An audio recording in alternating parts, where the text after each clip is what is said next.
रूस यूक्रेन के इस महायुद्ध में बहुत बड़ा उलटफेर शुरू हो चुका है। अभी तक यूक्रेन की जीत का दावा करने वाला अमेरिका भी यह मानने को मजबूर हो रहा है कि यूक्रेन ये जंग हार रहा है। यहां तक कि यूरोप में अमेरिका के टॉप लीडर ने अपने सैन्य कमांडर्स को साफ कह दिया है, साफ बता दिया कि जून 2023 से यूक्रेन इस महाजंग को हारने लगा है। दावा तो यहां तक किया गया कि ज़ेलेंस्की कुछ हफ्ते में ही अपने जो सरेंडर का ये पूरा सामान है वो रूस के सामने घुटने टेकते हुए नजर आएंगे।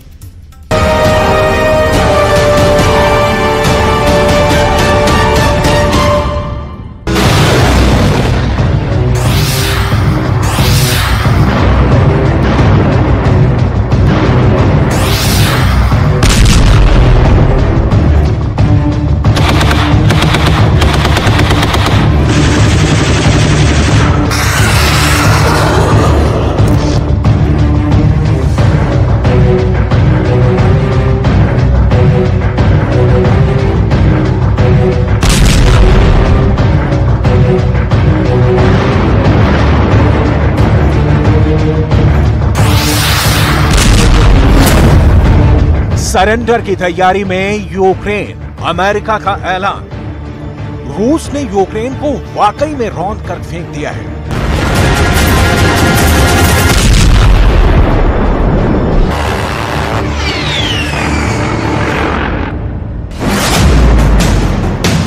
रूस ने वाकई में यूक्रेन और नाटो के 31 देशों के हथियारों के चीथड़े उड़ा दिए हैं।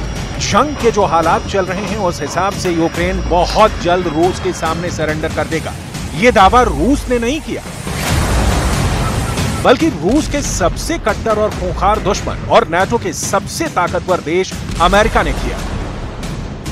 हम आपको अमेरिका के कांग्रेसमैन माइक क्वेगली का वो दावा दिखाने जा रहे हैं जो यूक्रेन की जीत के दावों की धज्जियां उड़ाने जा रहा है। अमेरिका के माहिर और चोटी के कांग्रेसमैन माइक क्वेगली ने अमेरिका के टॉप कमांडर को खुफिया रिपोर्ट के हवाले से बता दिया है कि यूक्रेनी सेना की ताकत का दम अगले 6 से 8 हफ्तों में निकल जाएगा। हम आपको इस दावे पर पूरी रिपोर्ट फुल डिटेल के साथ दिखाएंगे।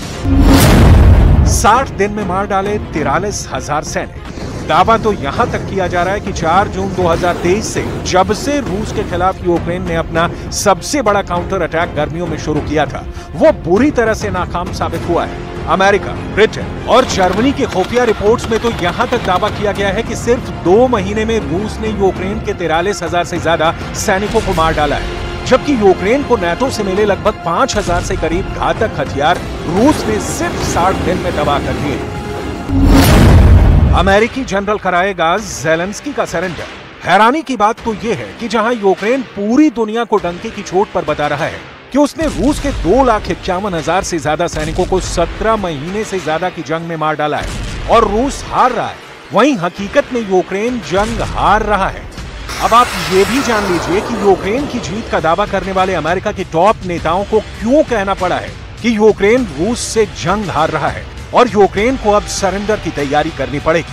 हम आपको अमेरिका के कांग्रेसमैन माइक क्वेगली का बयान दिखाते हैं जो उन्होंने अमेरिका के CNN चैनल पर दिया है। जरा देखिए अमेरिका के कांग्रेसमैन माइक क्वेगली ने यूक्रेन जंग पर क्या खुलासा किया है। रूस यूक्रेन जंग को लेकर अमेरिकी डेमोक्रेट माइक क्वेगली ने यूरोप में अमेरिकी कमांडरों से मुलाकात की।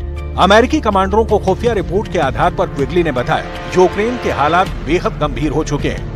यूक्रेन की क्षमता पर अमेरिका विश्वास खो रहा है। यूक्रेन के काउंटर अटैक के सफल होने की संभावना नहीं है। यूक्रेनी सेना का काउंटर अटैक रूस की पहली रक्षा पंक्ति को भी तोड़ने में सफल नहीं हो पाया है। अब हालात बेहद गंभीर हैं। कीव को मॉस्को से बातचीत करनी पड़ेगी।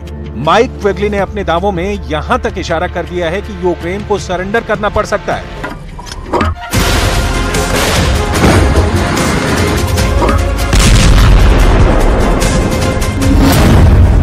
अमेरिकी जनरल कराएगा ज़ेलेंस्की का सरेंडर। Триває рятувальна операція в Покровську Донецької області. Після російських ракетних ударів. Ракети «Іскандер» проти звичайних житлових будинків. Всі наші служби працюють на місці. На жаль, є жертви, є поранені, є загиблі. Мої співчуття рідним та близьким. ज़ेलेंस्की के बयानों से भी साफ हो चुका है कि रूस ने पूर्वी और दक्षिणी यूक्रेन में हमले तेज कर दिए हैं। यूक्रेन के साथ सबसे बड़ी दिक्कत यह है कि उसके पास हवाई ताकत बहुत कम बची है। ना तो नाटो ने यूक्रेन को F-16 जैसे चौथी पीढ़ी के लड़ाकू विमान दिए हैं और ना ही लंबी दूरी की तोपें। ऐसे में यूक्रेन रूस की 4 लेयर सुरक्षा पंक्ति को तबाह करे तो कैसे करे? इस वक्त रूस ने 250 लड़ाकू विमान और 3000 टैंकों से यूक्रेन के पूर्वी और दक्षिणी इलाके में कोहराम मचा रखा है। ओडेसा, खार्किव में यूक्रेन के बंदरगाह से लेकर बस्तियां तबाह हो चुकी हैं, जबकि पूर्वी यूक्रेन के ज़पोरिज़िया में रूस ने कुछ इलाकों में 12 किलोमीटर तक कब्जा कर दिया है। वहीं डोनेस्क में यूक्रेन के सभी काउंटर अटैक फेल हो गए हैं। ऐसे में सवाल उठ रहे हैं, तो फिर यूक्रेन को नाटो से मिले हथियार क्या कर रहे हैं? क्या नाटो के हथियार रूसी सेना के सामने नाकाम हो रहे हैं? पश्चिमी मीडिया की एक रिपोर्ट में नाटो के हथियारों पर सनसनीखेज दावा किया गया है। जंग के लिए यूक्रेन को नाटो अब तक 20 लाख करोड़ के हथियार दे चुका है। नाटो से करीब 500 टैंक यूक्रेन को मिल चुके हैं, जबकि 2000 से ज्यादा बख्तरबंद वाहन यूक्रेन को नाटो से मिले हैं। इसके अलावा अमेरिका की पैट्रियट मिसाइल सिस्टम और हिमार्स रॉकेट भी यूक्रेनी सेना इस्तेमाल कर रही है। लेकिन हैरानी की बात यह है कि नाटो के ये सभी घातक हथियार रूस के सामने टिक नहीं पा रहे। रिपोर्ट में दावा किया गया है कि अब तक नाटो के 20% हथियार रूस तबाह कर चुका है। नाटो के 20% तबाह हुए हथियारों में अमेरिका का patriot missile system, HIMARS rocket और जर्मनी के लेपर्ड 2 टैंक भी शामिल हैं। इसके अलावा अमेरिका का ब्रैडली बख्तरबंद भी रूस ने तबाह कर डाला है।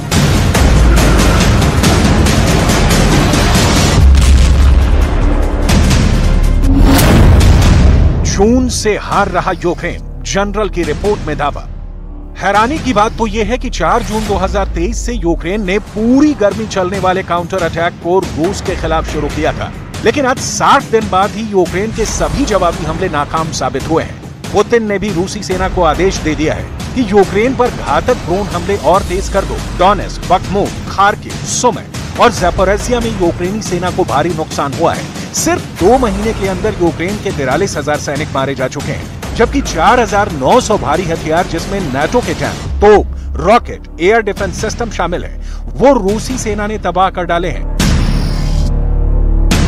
अमेरिका के टॉप कमांडर्स ने भी माना है कि यूक्रेनी सेना के पास वो क्षमता और हिम्मत नहीं बची है कि वो रूस का मुकाबला अब और कर पाए। यूक्रेन के जनरलों के दावों पर अमेरिका को जरा भी विश्वास नहीं रह गया है। इसीलिए नाटो से जुड़े देशों ने यूक्रेन को ज्यादा घातक और भारी हथियार देने से मना कर दिया है, या फिर हथियार देने में देरी कर रहे हैं। यानी जून से शुरू हुआ यूक्रेन की हार का सिलसिला लगातार तेज होता जा रहा है, जिसकी वजह से अब अमेरिकी जनरलों को ज़ेलेंस्की का सरेंडर करवाना पड़ेगा।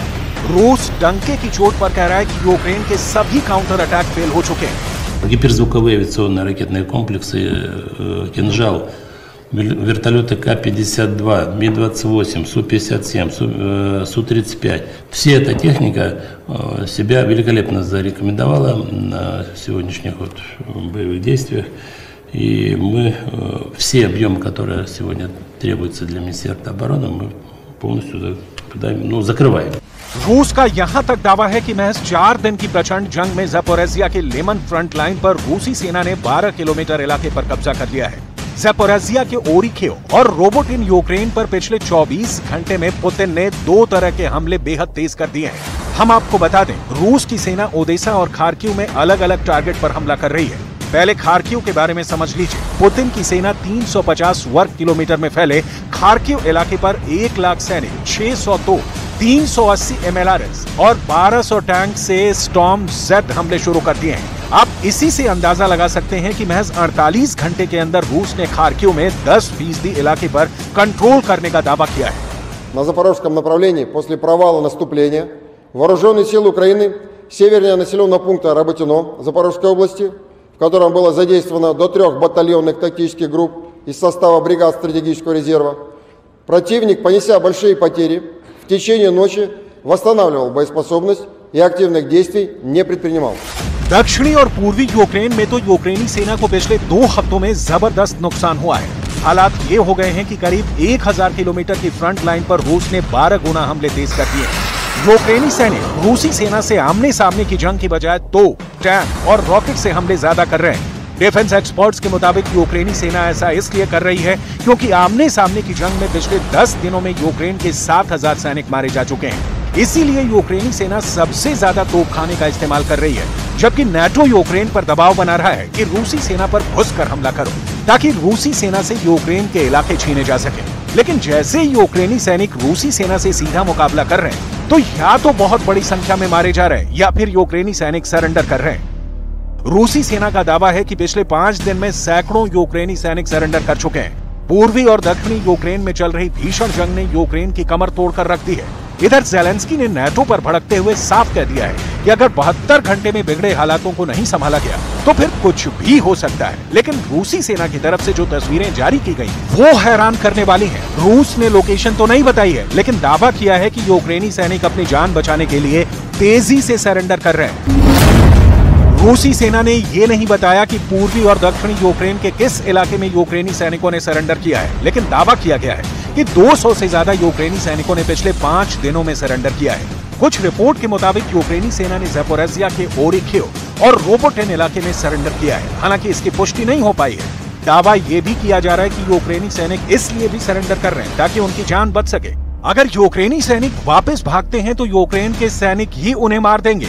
इसलिए यूक्रेनी सैनिक मरने की बजाय रूस की सेना के सामने सरेंडर करना बेहतर समझ रहे हैं। सरेंडर की तैयारी में यूक्रेन, अमेरिका का ऐलान। अमेरिका और नाटो की ताजा रणनीति को देखकर साफ कहा जा सकता है कि नाटो को अंदाजा हो चुका है कि यूक्रेन जंग हार गया है। अब नाटो ये इंतजार कर रहा है कि ज़ेलेंस्की कब सरेंडर के लिए तैयार होते हैं। जैसे ही ज़ेलेंस्की की तरफ से सरेंडर का इशारा होगा, अमेरिकी जनरल यूक्रेन के सरेंडर की तैयारी के लिए रूस के जनरलों से बातचीत शुरू कर देंगे। अब देखते हैं कि अगले 7 से 8 हफ्तों में क्या होता है।